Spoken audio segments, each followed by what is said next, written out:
Hey, what's up, everybody? BDL44 coming at you with another video. All right, so we took care of business in Brooklyn. 125-109 was the score. Let's jump straight into the stats. Lakers first quarter 45, Nets 23. Second quarter Lakers 24, Nets 17. Third quarter Lakers 31, Nets 34. Fourth quarter Lakers 25, Nets 35. And it was a fun atmosphere, man. Brooklyn always has a great crowd.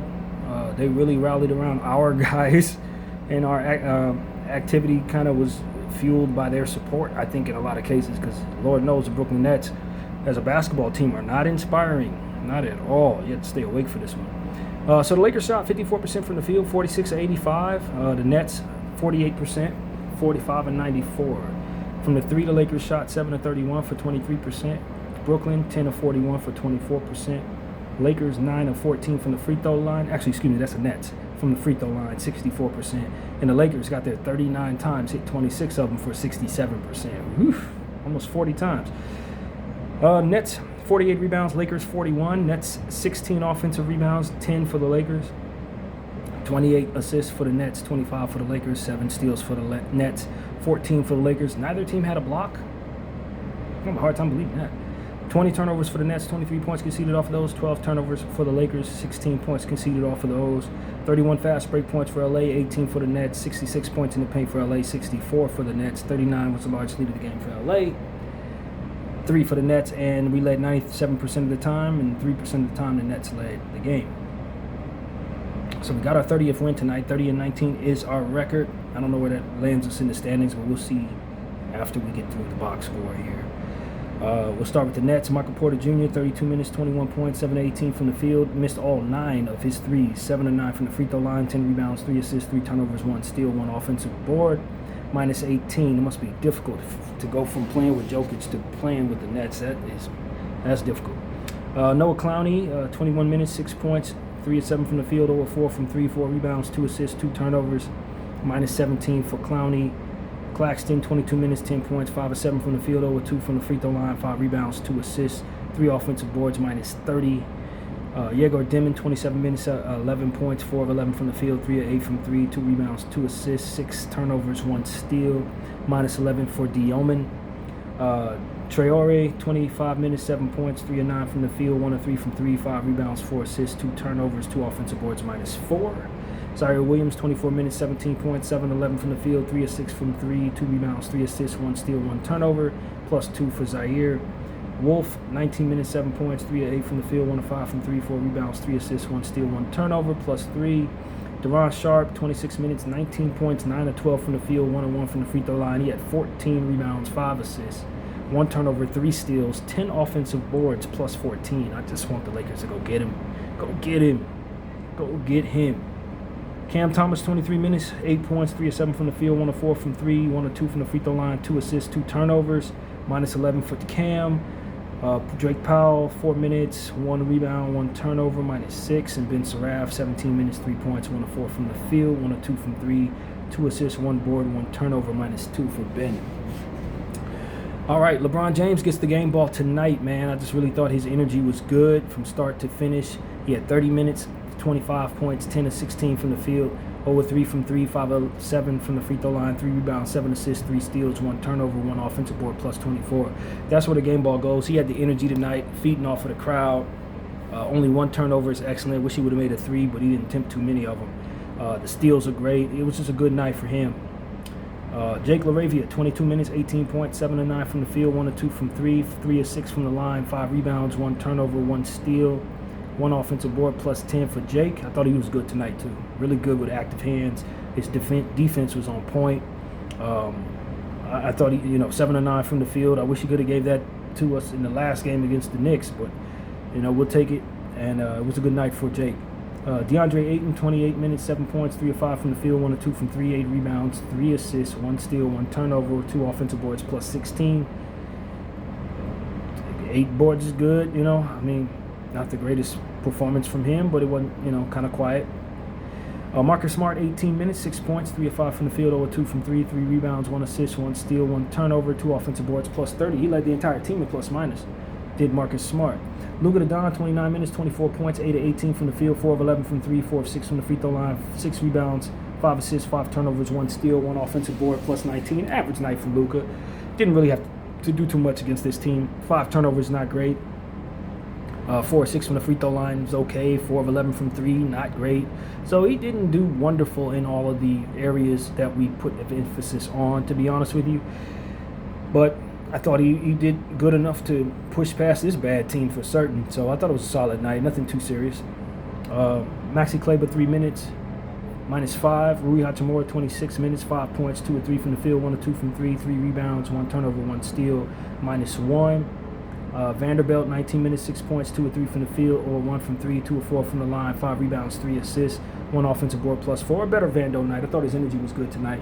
Drew Timme, 6 minutes, 2 points, 1 of 3 from the field, or 1 from 3, 2 rebounds, 1 offensive board -8 against his old squad. Dalton Connect, 5 minutes, 4 points, 2 of 5 from the field, or 2 from 3, 1 rebound. 1 assist and 1 steal, -8 for Dalton. Jackson Hayes, 15 minutes, 9 points, 3 of 3 from the field, 3 of 4 from the line, 1 rebound, 2 assists, 1 steal, +8. 1 offensive board there for Jackson as well. I thought he was pretty good with the minutes given. Gabe Vincent, 16 minutes, 0 points, 0 of 3 from the field, 0 of 2 from 3, 1 rebound, 1 assist, 2 steals, -9 for Gabriel. Austin Reeves, 25 minutes, 15 points, 3 of 9 from the field, 1 of 5 from 3, 8 of 10 from the free throw line, 4 rebounds, 1 assist, 2 turnovers, 2 steals, +10. It was just good having him back out there, man. Bronny James, 5 minutes, 4 points, 2 of 3 from the field, 1 assist, 1 steal, -9. And a whole crowd behind him. They were screaming, Bronny, Bronny. I mean, it was a lot of energy back for the James gang tonight in Brooklyn. They love them some James people out there. So that's how that went, man. This was a bad basketball team we faced tonight. Probably the worst team we've seen all year. They played awful. They are awful. And they hope to get the first overall pick in the draft, man. That's really what it is. They're a bad team, and they played bad. And we were able to capitalize. I thought our energy was good. I thought we did a good job of keeping ourselves involved in the game, despite it just being out of whack. I thought we could have been better in the second half defensively. Of course, we gave up 34 and 35 points in the quarters, but I mean, it was never a close game. It was never even reasonable. It was a blowout the entire time. And, you know, it's good to have a game where you don't have to do too much thinking to get an easy victory. We don't have too many of those in the Western Conference. You know, I was thinking about that as the game was going on. I'm like, man, they got teams in the Eastern Conference that get to see this team 4 times. Get to see Washington 4 times. Like, there's no, with all due respect to teams like Detroit and New York, there's no comparison, bro. Because we don't have those type of games. Even the team, when you see the worst teams in the Western Conference, like New Orleans and Sacramento and Dallas, you still got to fight hard as hell to beat these teams, man. If you don't, you can get beat. You know what I mean? You might have 1 of 4 games where they play like this, but 3 out of them 4 games, they're going to play hard because they're in the Western Conference and every night it's a fight. It's a different competition level in the Eastern Conference than in the West, and you can see it. A bad team in the East is like a high school basketball team. A bad team in the West is just a bad team in the NBA. You've seen it's different. It's a significantly higher difficulty level, and you can even tell when you play against Eastern Conference bad teams that they haven't had to fight all year long like you have in the West. It's just not the same thing, man. And so I've been saying that for years, and this year is no exception. The West is a significantly better conference, and because of it, the teams on the bottom usually play harder. And tonight, Brooklyn did not play that hard. I thought they kind of picked it up in the fourth quarter. People like, Deron Sharp and Zaire Williams played hard, but like this was sad. Their effort was okay. You could just tell they don't really have a lot to have to derive off of as it pertains to competition every night. When you're playing the Eastern Conference, you know what I mean, and you're losing, it's just you tend to just play kind of lackadaisical, and that's what I expect to see from Eastern Conference bad basketball teams. So they were the quintessential Eastern Conference bad basketball team. You don't have to play too hard to beat them. And the NBA should take offense to that. They should. So improve the Eastern Conference, man. There's no reason for the West to be that much better than the East. Not this much better, to where you can play a game against Sacramento and it may take overtime to beat them. You go into Brooklyn and you could potentially win by 50 points. Like, this is absurd, man. Teams should not be this bad. So that's what I have to say about Brooklyn, man. They should be ashamed of themselves for the team being as bad as it is. They really should. And I'm hoping that they can free the players that are good off of this team, man. Particularly Deron Sharp and Porter. They need to get off this team. They should be playing for something. They should not be down there running around with this nonsense, honestly. So that's what comes to mind for me. It was good to see our team play hard against a bad team and push past them and keep energy and electrify the crowd. Our bench could have, been better. I like the 9 points from Jackson Hayes, but we played a lot of people, and we got a balanced attack from most of them. I don't particularly think you can really take too much from this game because of how below average the Brooklyn Nets ultimately are. Like, who knows if our effort was good enough if our effort was good enough to beat a good team tonight. I don't know. It's hard to tell. It's hard to tell. So, yeah, man, I told you I wouldn't have much to say if we lost to Brooklyn. I don't think I have much to say for beating Brooklyn. This is a bad team. It's good to see this team on the schedule, but you don't want to play this team too often just the same, because what you end up doing is rocking yourself to sleep, and when you go into a game against OKC or the Houston Rockets, you get blown out by 70 playing against Brooklyn every damn night. It's just the essence of the Eastern Conference. That's why I said what I said. I just don't think – like, look at the Knicks game, for example, tonight. 132-101. They played Washington. Won by that. It's just like the East don't have the same night-to-night attack. It's just not the same thing coming at them, man. And then when they run into a real Western Conference team, they get blown out. Look at the Magic, 105-77. Like, this is what I'm talking about. Why are the Magic getting blown out so bad? Because they get to play Washington 4 times a year. They get to play the Nets 4 times a year. It's just not the same thing. So when you run into a real Western Conference, juggernaut, you have no chance because you've been playing on easy mode all year. So that's what it is, man. That is exactly what it is.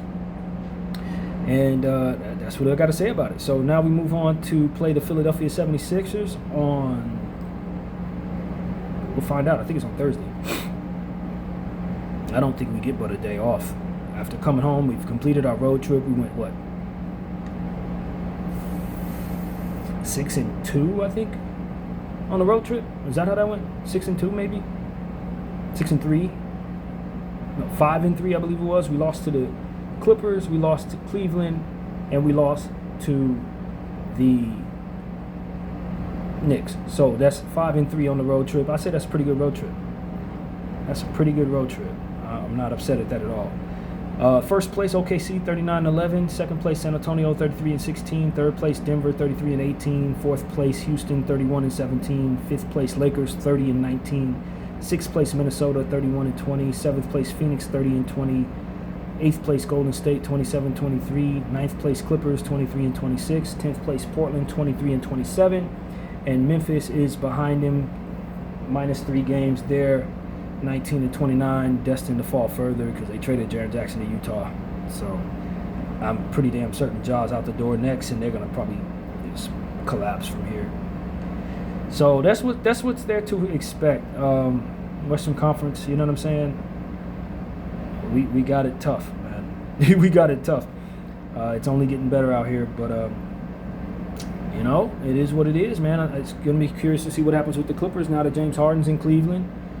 Darius Garland's been injured all year long. Is he going to step in and be the point guard for the Clippers right now? It's going to take some time. What does that do for the Clippers as it pertains to them trying to make the playoffs? Because James Harden was a big part of why they were going on that big run.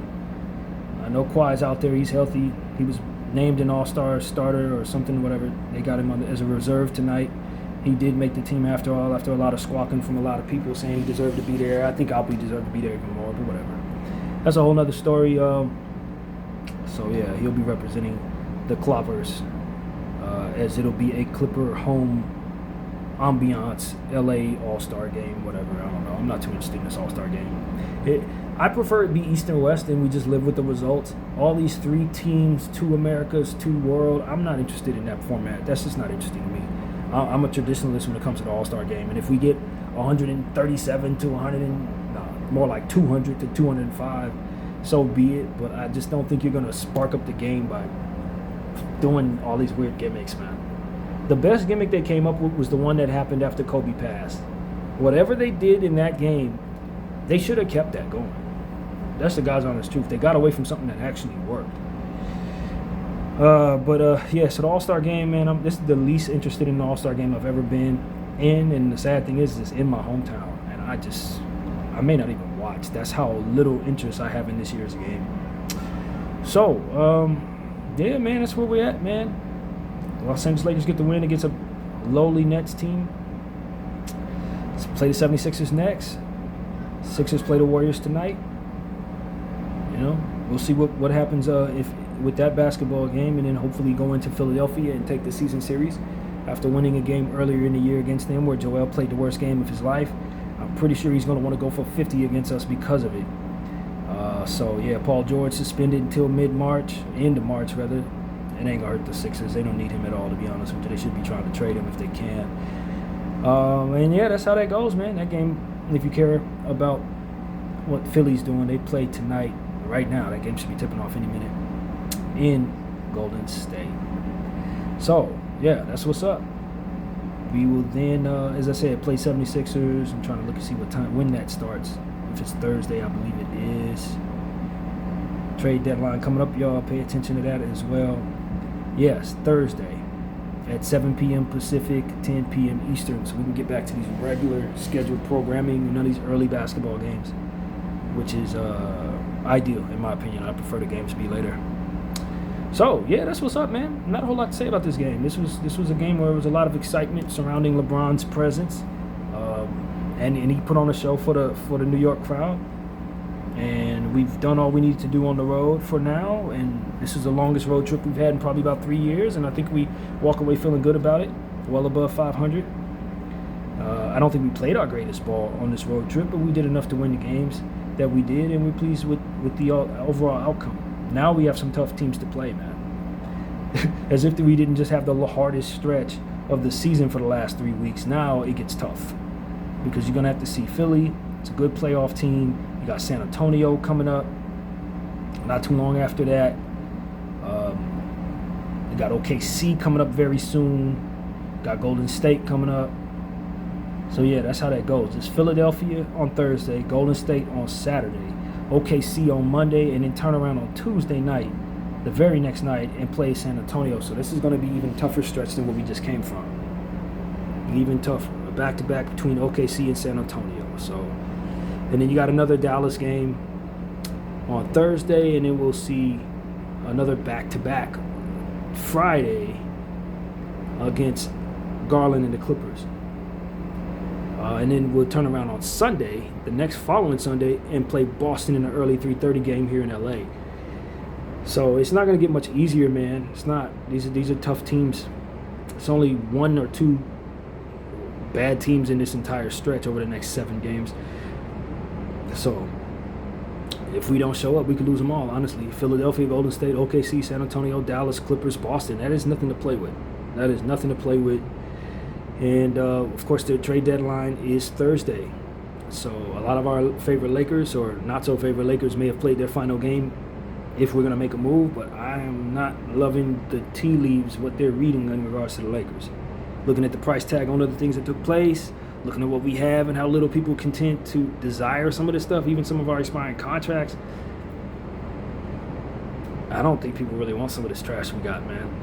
We desperately want to get rid of stuff, but I don't think anybody wants it. So I wouldn't be surprised if nothing happens, man. Especially since the Lakers don't want to take back multiple years.